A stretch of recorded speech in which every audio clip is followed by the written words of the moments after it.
Wasting your time on people is a thing of the past. Like, we just can't do it. We can't afford it. So I was talking to God this morning and I said, what is a good scripture on wasting time? There has to be a scripture on wasting your time, because so many people waste their time on people. And lo and behold, we found one. Okay? We found a scripture on wasting time. Now, this comes from Ephesians 5:11, chapter 5, verse 11 through 16. And this is from the Message Bible, or the Message translation, okay? And it reads, "Don't waste your time on useless work, mere busy work, the barren pursuits of darkness. Expose these things for the shame they are. It's a scandal when people waste their lives on things they must do in the darkness, where no one will see. Rip the cover off those frauds and see how attractive they look in the light of Christ. Wake up from your sleep. Climb out of your coffins. Christ will show you the light. So watch your step. Use your head. Make the most of every chance you get. These are desperate times." Okay? Now, did y'all catch that? Now, that's the messenger translation. Don't waste your time on useless work. Okay? Do not waste your time on useless work, useless people, useless places, useless things, okay? Bearing pursuits of darkness. You're entertaining people. You're intimate with people that are not of the light. They're not of the light. They have nothing to do with light. They're not of the light. They're draining, they're toxic, they're manipulative. They are unkind, unloving, they're cold-hearted, and you're pursuing them night and day. Why don't you love me? Why don't you care for me? I do all this for you, but you give me nothing back in return. Why don't you treat me like this? You're pursuing darkness. Nothing is going to come out of that work, okay? Nothing at all.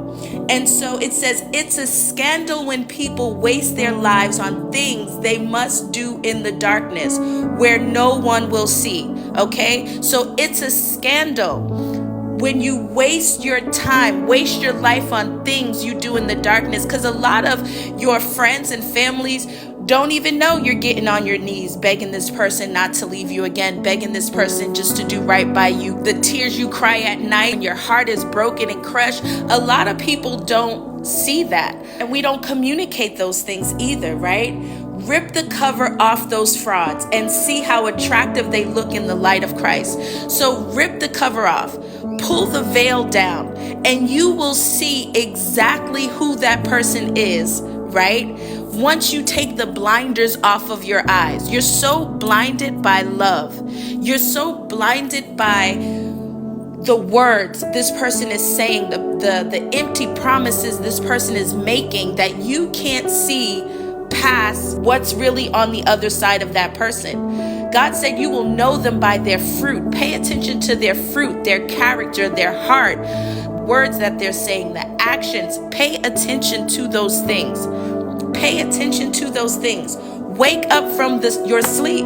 You're sleeping. You are literally sleeping. You are in a whole different reality, right? When you create something in your head that doesn't exist, you're asleep. You are not awake, not privy, not aware to what is really happening in your life. You're not. You're asleep to this person. And God is saying, wake up from your sleep. Get up. Climb out of your coffins, because literally you're like the living dead, right? When we sleep with the enemy, being intimate and engaging and entertaining people that are not good for us, right? They're killing our purpose. They're killing our destinies. They're destroying our lives, right? So he's like, wake up from your sleep. Climb out of your coffin. Christ will show you light. He's been revealing light to you. He's been revealing this person's character, this person's heart, this person's intentions, right? Whether it's been through your dreams or just seeing the person for who they really are, but you don't want to acknowledge it. Okay? You don't want to acknowledge it, but you've been seeing it. You've been seeing it, but you don't want to acknowledge it. So important to really pay attention, to wake up out of your sleep, out of your slumber, out of your coffin over people that are destiny snatchers, right? They come to literally suck the living life out of you, right? There's no good in this person's heart, right? And those type of people, you have to completely just surrender them to God. It's out of your hands. It's out of your control. We cannot control other people's lives. We cannot control how they love us. We cannot control how they treat us. We cannot control what they say to us.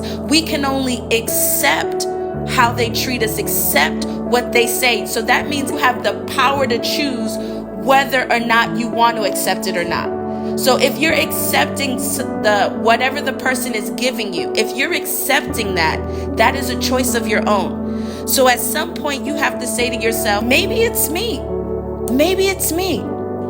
Because you have control. If I give you an apple and you're asking for an orange, and I say, well, an apple is all I have. And you say, well, I want an orange. I don't have an orange to give you. And I present the apple to you and you take the apple, you're now accountable and responsible for that apple. You can't complain and be like, I wanted an orange. Why you had to give me this? And you're complaining about the apple, but you're sitting on the couch eating the apple while complaining and murmuring. That's not how it goes. And most people will tell you exactly what they can and cannot give you.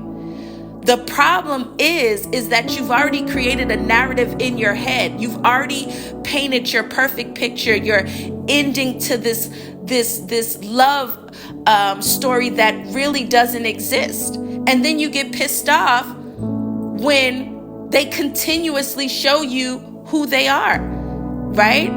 My mom used to say, show me who you are the first time, and I'll believe it. I'll believe you the first time.